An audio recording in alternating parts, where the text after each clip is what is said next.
¿Qué tal? Como siempre, un gusto saludarle por las frecuencias del canal de televisión del Poder Legislativo Federal, el canal del Congreso.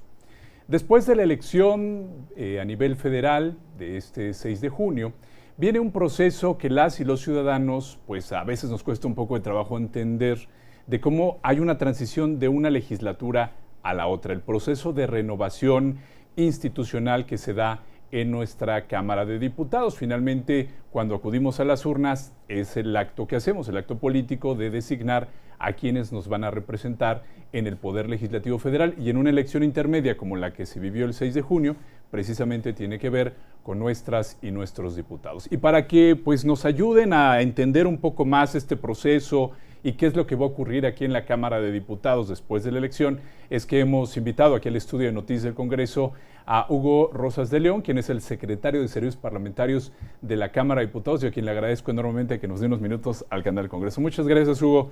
Gracias por estar aquí con nosotros. Hombre, Laxman, el agradecido soy yo por la oportunidad. A tus órdenes. Ha pasado la elección, Hugo, fuimos las y los ciudadanos a elegir, ya el INE nos empieza a perfilar a partir de los resultados del PREP cómo se va a integrar la 65ª legislatura. Pero, ¿qué es lo que va a ocurrir? ¿Cuál es el trabajo que se hace aquí en Cámara de Diputados por parte de Servicios Parlamentarios y de la Secretaría General, por supuesto, para la renovación de la Cámara de Diputados? ¿Qué es lo que sigue luego de que las ciudadanas y los ciudadanos acudimos a votar, designamos quién es nuestra diputada, nuestro diputado? ¿Cuál es el trabajo de ustedes? Claro, Laxman. Son procesos muy técnicos establecidos en la ley, pero que se pueden explicar de manera muy sencilla. Una vez transcurrida la jornada electoral, la propia ley electoral establece que los cómputos distritales comenzarán el miércoles siguiente, es decir, el 9 de junio. Cuando concluyan esos cómputos en cada uno de los 300 distritos, en acuerdo con el Instituto Nacional Electoral, la Secretaría General recibe la documentación de cada uno de esos 300 distritos uninominales a través de sus presidentes de esos distritos. Ya se estableció contacto con el Instituto Nacional Electoral para establecer la logística para recibir la documentación en la que constarán los resultados y en consecuencia el representante popular que resultó triunfador en cada uno de esos distritos. A través de los contactos que se ha establecido, insisto, con el propio Instituto Nacional Electoral, se define la logística, las fechas, cuando ellos concluyeron sus cómputos distritales, y nosotros estimamos que esa recepción podría ser la tercera o cuarta semana del mes de junio. ¿Qué es lo que van a recibir ustedes? A ver, yo soy candidato, me comunican, celebré que gané en mi distrito, o soy plurinominal y el INE me va a notificar que yo también ya gané la elección. ¿Qué hacen los diputados con ustedes? ¿A ustedes qué les entregan los diputados y qué les entrega el INE aquí en la Cámara de Diputados? El Instituto Nacional Electoral remite, insisto, a través de cada presidente de los distritos electorales, distinta documentación, sustancialmente las constancias de mayoría y la documentación donde consta qué candidato fue el triunfador. También de manera muy importante, en caso de que haya habido recursos de impugnación registrados por alguna coalición o partido político o candidato, la autoridad electoral también nos lo hace de conocimiento, únicamente de conocimiento. La Cámara de Diputados no toma participación en la resolución de ninguno de esos recursos. Aquí debo de destacar dos momentos. Uno, cuando recibimos la documentación relativa a los 300 distritos electorales uninominales, pero también, y eso recordando que la Cámara de Diputados se integra no por 300, sino por 500 diputadas y diputados, falta la determinación de los legisladores por el principio de representación proporcional, que son 200, y eso lo comunica el Instituto Nacional Electoral a través de un acuerdo de asignación de diputados de representación proporcional. Eso también tiene una fecha límite establecida en la ley, que es el 23 de julio. Entonces, tenemos dos momentos. Uno, que será cuando nos entreguen la documentación a través de los 300 distritos para conformar a los diputados de mayoría relativa, y otro momento, que la fecha límite es el 23 de julio para el caso de los diputados de representación proporcional. ¿Cuál es el momento en que la diputada o el diputado se presenta físicamente aquí en la Cámara de Diputados, secretario? Una vez que nosotros recibimos la documentación que he mencionado, los 300 distritos uninominales y los 200 diputados por representación proporcional, eso se establece y se captura en una base de datos que tenemos ya armada y diseñada a través de los compañeros de la Dirección de Tecnologías. Posteriormente, una vez que se ha realizado la captura de esa información, la recepción de la documentación, su debido resguardo, ya la ley orgánica del Congreso, ya no la ley electoral, sino la ley orgánica del Congreso, establece la regulación para la organización de lo que se llama la sesión constitutiva de la Cámara, la sesión constitutiva de la siguiente legislatura. Para eso se establecen algunos pasos y etapas muy sencillos. Del 20 al 28 de agosto, dice la ley, la Cámara, a través de la Secretaría General, hará la expedición de las credenciales de identificación y de ingreso de las diputadas y diputados que correspondan a la constancia de mayoría o que se encuentren en el acuerdo de asignación de representación proporcional. Los diputados que sean así elegidos o determinados, insisto, en la lista, en el acuerdo de asignación, deberán de presentarse en esa fecha. Se establecerá desde luego una logística material para recibirlos y expedirles esa credencial, cotejar que corresponda a su nombre con la documentación que nos fue remitida con el Instituto Electoral para garantizar con absoluta certeza que el legislador que estamos registrando y se le entrega su credencial provisional para la sesión constitutiva fue el que efectivamente resultó ganador en la jornada comicial o señalado en la constancia de asignación por representación proporcional. Esa credencialización que señalaba yo, que es del 20 al 28 de agosto, ¿con qué finalidades? No solo registrar y capturar los nombres y que tengan su credencial, sino que se hagan sabedores las diputadas y los diputados electos que el 29 de agosto, que es un plazo también establecido en la ley, se realizará la sesión constitutiva de la Cámara de Diputados a las 11 de la mañana. Ellos deberán de presentarse en esa fecha, en su calidad de diputadas y diputados electos. La Secretaría General, al comenzar esa sesión, hará un informe de la recepción de constancias de mayoría y documentación que haya sido remitida por el Instituto Nacional Electoral, con los informes de los resultados que les correspondió a cada partido político. Y también se les señalará que también hicimos, desde luego, el filtro de la información de los diputados con mayor antigüedad en el cargo, para un efecto, la constitución de la mesa de decanos. ¿Qué es la mesa de decanos? Los legisladores que hayan ocupado con mayor antigüedad en el cargo, se les hace una encomienda transitoria, pero muy importante, conducir la sesión donde se escoge a la mesa directiva de la Cámara de Diputados, que es el mismo 29 de agosto. La Secretaria General en su informe dará constancia, insisto, de la recepción documental por parte del Instituto. También informará de los legisladores que tengan mayor antigüedad en el cargo o que hayan ocupado mayor número de legislaturas con antigüedad o que sean de mayor edad, para que constituyan esta mesa de decanos, que estará integrada por un presidente, 3 vicepresidentes y 3 secretarios. Los invitará a que ocupen su lugar en el presidium. Tomará protesta el presidente de la mesa de decanos y la mesa de decanos cumple su primera función. Le toma la protesta a través de su presidente a toda la asamblea. A todos los diputados electos se les toma la protesta que ordena la Constitución y en ese momento dejan de ser diputados electos para convertirse en diputados en funciones. Una vez que ya se les tomó la debida protesta y son diputados federales, se procede a realizar la elección de la mesa directiva a través del mecanismo de cédula, como lo establece la ley orgánica, y se hace la recepción de la documentación en la mesa directiva, se hace el cómputo y se anuncia el resultado de la conformación de la mesa directiva. ¿Cómo se conformará la mesa directiva? Como lo establece la ley, un presidente, 3 vicepresidentes y el número de secretarios que corresponda de acuerdo al número de grupos parlamentarios conformados en la Cámara. Mencionabas un órgano de gobierno, la mesa directiva, pero tenemos en la Cámara de Diputados 3 órganos de gobierno. Uno de ellos también es la Junta de Coordinación Política. ¿Ustedes cómo saben quiénes son los coordinadores parlamentarios para una legislatura? ¿Quién le comunica a la Cámara de Diputados ¿quiénes van a ser los coordinadores parlamentarios de los grupos? Los propios grupos parlamentarios remiten a más tardar el 28 de agosto, que también es un plazo establecido en la ley, 3 elementos: la denominación del grupo parlamentario, la lista de los integrantes de diputadas y diputados que conforman el grupo parlamentario y el nombre del coordinador del grupo parlamentario. Para la conformación de ese órgano de gobierno, que es la Junta de Coordinación Política, la ley establece que el coordinador o coordinadora del grupo parlamentario mayoritario convocará a la sesión constitutiva de la propia Junta de Coordinación Política para que se instale ese órgano de gobierno.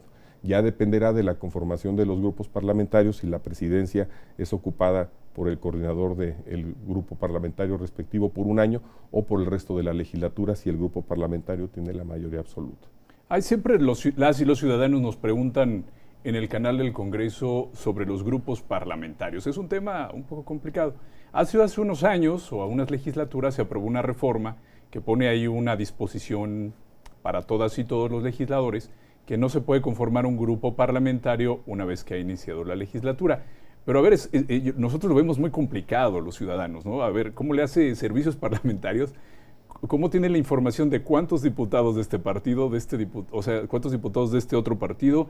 ¿Cómo le hacen ustedes para poder organizar el número de legisladores que tiene cada grupo parlamentario y pues hacer una guía que siempre amablemente nos comparten para tener idea de cuántas legisladoras y legisladores hay en cada grupo parlamentario? Claro, es un trabajo técnico, complejo, que he de mencionar y aprovecho la oportunidad para reconocer y agradecer el profesional trabajo que realizan los compañeros de la Secretaría de Servicios Parlamentarios y que tienen ya muchos años realizándolo. A partir de ese momento que mencionaba yo, que se establece en la ley el 28 de agosto, que deberán de remitir la información respectiva sobre la denominación del grupo, la lista de las y los diputados que conforman el grupo y el nombre de su coordinador, nosotros lo ingresamos a los registros parlamentarios. Son las constancias que tenemos. En la primera sesión ordinaria se dará cuenta de la constitución de los grupos parlamentarios y se publican en la Gaceta Parlamentaria estos documentos que he mencionado, además de los estatutos constitutivos de cada grupo parlamentario. Eso sin perjuicio, desde luego, del derecho subjetivo fundamental que tiene todo legislador de cambiar de grupo parlamentario. Eso es un tema también muy importante porque deriva de un derecho reconocido en la Constitución que tiene todo ciudadano. Todo ciudadano tiene derecho a formar parte de alguna sociedad o asociación, no formar parte de ella, permanecer ella o dejar de formar parte de ella. En materia política, una de sus expresiones es pertenecer, no pertenecer, ingresar, no dejar de pertenecer o no pertenecer a ninguno de los grupos parlamentarios. Y todos esos movimientos que constan en los registros parlamentarios se están actualizando cada vez que se materializan la decisión del legislador de cambiar de algún grupo parlamentario. Esto que me comentas también es un dato importante que los ciudadanos muchas veces no entendemos. A ver, si un diputado o diputado decide separarse de los grupos parlamentarios, se queda sin grupo parlamentario. Pero tenemos otra figura que se llama diputado independiente. Y yo recuerdo que todavía estamos como muy confundidos. Si un diputado no tiene grupo, ¿es diputado independiente o hay otra figura por la cual un diputado es independiente? Porque esto a veces a los ciudadanos no nos queda muy claro. Es una diferencia sustancial, muy importante, Laxman, qué bueno que lo mencionas. La figura de diputado independiente es el que no es postulado por ningún partido político. Tiene una regulación específica en la legislación electoral para tener acceso a recursos y hacer campaña electoral al margen de la regulación de los partidos políticos. Y por tanto, de ganar la elección o de resultar electo, se incorpora bajo esa premisa de diputado independiente. Pero es muy distinto del diputado sin grupo parlamentario. Si algún diputado o diputada llega por algún partido político y forma parte de algún grupo parlamentario y él toma la decisión de dejar de formar parte de él, no será un diputado independiente, será un diputado sin grupo parlamentario. Tiene algunos efectos la distinción de diputado independiente y sin grupo parlamentario. Por ejemplo, en nuestro reglamento para la participación de los debates se procura que en ciertas etapas de la discusión siempre se incluya a un diputado independiente. pero no un diputado sin grupo parlamentario. Desde luego, eso colisiona con el derecho fundamental que tiene el legislador de participar en los debates parlamentarios. ¿Cómo lo solucionamos en la práctica?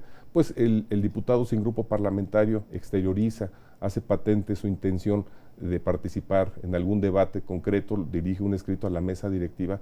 Cuando se está organizando el debate previo a la sesión, se considera su petición y si la mesa directiva la autoriza, se le permite la participación en el debate. ¿Por qué razón? Porque una de las facultades de la mesa directiva es organizar y establecer modalidades para el debate. Siempre lo vemos, secretario, ahí en la mesa directiva, muy ocupado con muchos papeles, en las transiciones del Congreso.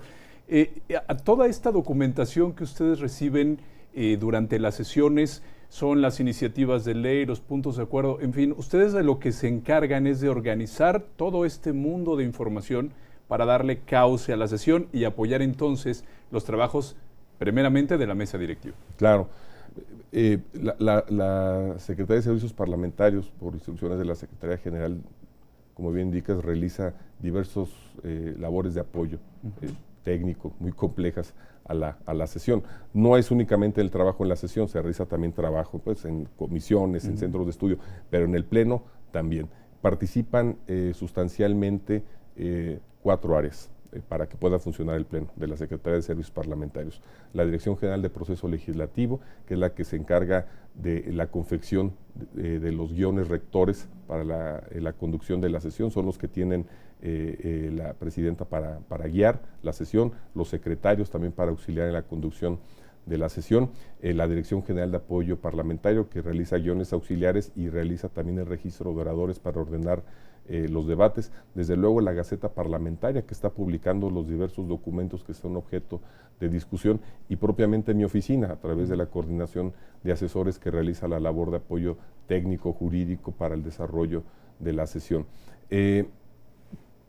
Esa labor que es muy compleja y que realizan de manera muy dedicada y profesional muchas mujeres y hombres que llevan muchos años en la Cámara de Diputados, pues requiere trabajos previos a las sesiones. Por eso que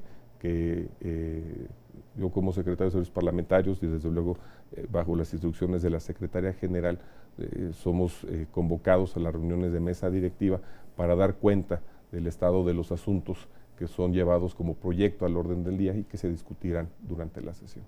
Antes de terminar esta charla tan interesante que hemos tenido, me gustaría saber cómo hicieron en la Secretaría que está a su cargo, secretario, para enfrentar la pandemia. Fue una época para todos nosotros muy complicada, pero ¿cómo procesar una sesión? ¿Cómo incorporar un sistema de votación en un dispositivo móvil cuando pues, no había un antecedente como tal? ¿Cómo hacer sesiones con sistemas de videoconferencia? Fue un gran reto para todos ustedes, pero también tenían que cuidar al mismo tiempo su salud, secretario. Claro, esa fue la disyuntiva, Laxman. El reto que enfrentó la Cámara como asamblea, los órganos de gobierno y la Secretaría General como apoyo técnico y administrativo a la misma fue resolver una cuestión. ¿Cómo lográbamos que la Cámara ejerciera sus funciones constitucionales a la vez que se protegía la salud de legisladoras, legisladores, funcionarios, trabajadores? La solución fue la sesión semipresencial. Implicaba varios retos. El primero es el tamaño de la propia Cámara como asamblea. Somos la tercera asamblea más grande del continente después de la brasileña y de la Asamblea Nacional de Cuba. Ni siquiera el Congreso, la Cámara Baja, la Cámara de Representantes norteamericana tiene un número como el de la Cámara de Diputados en México. Entonces, el COVID justamente da en el punto neurálgico de las asambleas. Las asambleas, su esencia, se reúnen para deliberar. El COVID era lo que impedía que hubiera un número considerable de personas que se reunieran. Eso implicaba, desde luego, resolver retos técnicos, pero también uno de carácter normativo, que era fundamental, que las decisiones de la Cámara, funcionando en sesión presencial, estuvieran dotadas de validez y de certeza jurídica, que no fuera cuestionada su constitucionalidad. Por instrucciones de la mesa directiva de la presidenta, Dulce María Sauri, la Secretaría General, la Secretaría de Servicios Parlamentarios, la Dirección General de Asuntos Jurídicos, nos abocamos a hacer un análisis en primer término, si era viable normativamente que se sesionara de manera semipresencial, que hubiera un número reducido de legisladores en el Pleno, pero también de manera remota concurrieran diputados que estuvieran en sus hogares o en sus oficinas. Y descubrimos que era posible normativamente. La Constitución establece que las cámaras del Congreso de la Unión, para que puedan funcionar, lo hagan con la mitad más uno de sus integrantes. Utiliza un verbo, la concurrencia de la mitad más uno de sus integrantes.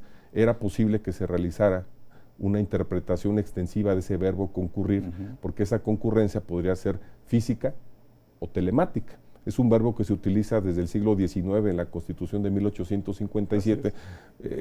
Los constituyentes de esa época, desde luego, cuando lo redactaron, no estaban pensando que se iban a presentar estas circunstancias, pero la interpretación progresiva permitía que se le pudiera dar esa connotación. Entonces, en consecuencia, no habría ningún problema con que la concurrencia fuera física o telemática, o que fuera simultánea a través de ambas formas. Lo que sí tendría que salvarse es que no hubiera ninguna duda de que el quórum alcanzado a través de la presencia física y telemática fuera de la mitad más uno de la Asamblea. Resuelta esa cuestión normativa, se examinó, se exploró la posibilidad técnica de realizarlo. Aquí jugó un papel fundamental la Dirección General de Tecnologías de la Información de la Cámara de Diputados en el diseño de una herramienta tecnológica que pudo descargarse e instalarse en los teléfonos celulares de los diputados para que ellos pudieran pasar asistencia y que también pudieran votar a través del celular, se encontraran en el salón de sesiones o se encontraran en sus oficinas si el diputado era de algún distrito en el estado de Baja California, en la ciudad de Tijuana o en la ciudad de Chetumal, pudieran ejercer su voto.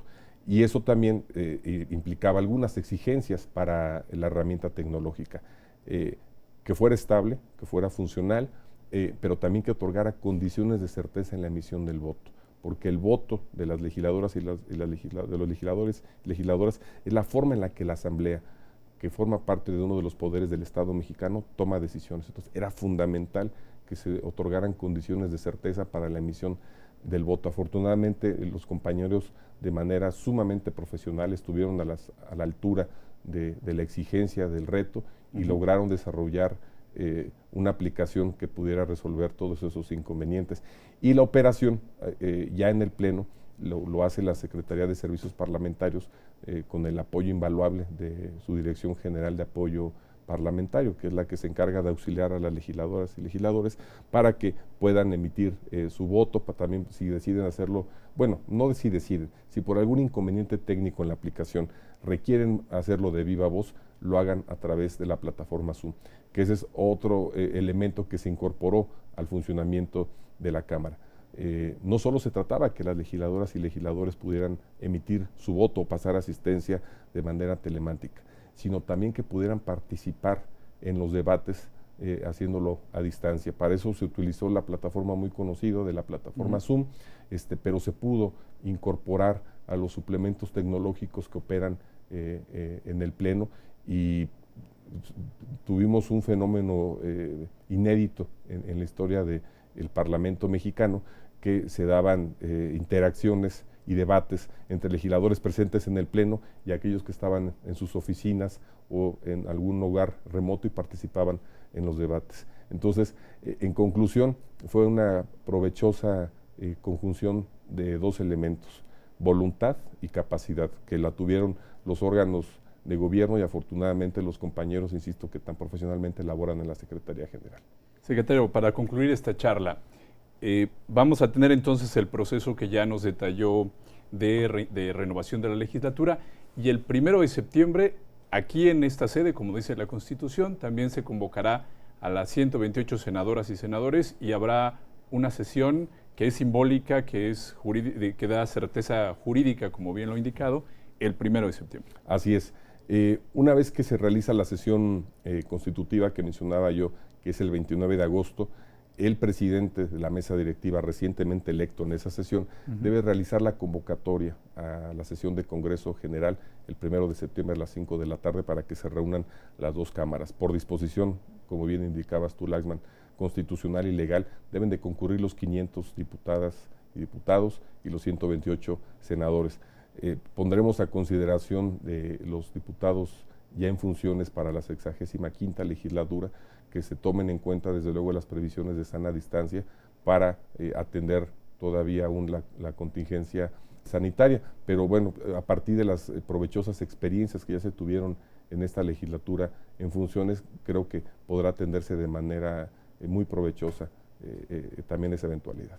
Hay una reforma constitucional que pues no es nueva, ya tiene algunos años, y parece que se va a modificar el 1 de septiembre en 3 años para la instalación de la nueva legislatura. ¿Se va a mover hacia adelante, hacia atrás? Explíquenos, secretario. Así es, va a ser el 1 de agosto.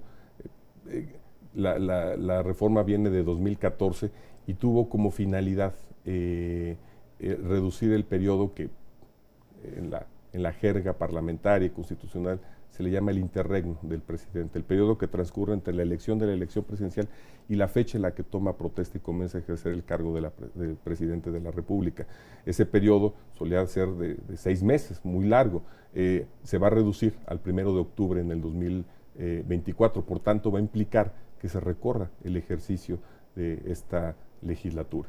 Es decir, a partir del 2024 ya no vamos a tener 1 de septiembre, sino 1 de agosto. Así es. Y ya va a cambiar en la historia parlamentaria. Así es. Secretario, muchísimas gracias por toda esta información que nos has dado a las ciudadanas y a los ciudadanos, que nos permite entender el funcionamiento que finalmente es de todos nosotros, de nuestra Cámara de Diputados, de cómo trabajan nuestras y nuestros representantes. Muchísimas gracias. Laxman, yo soy el agradecido contigo y con tu auditorio por su amable atención. Gracias. Nosotros vamos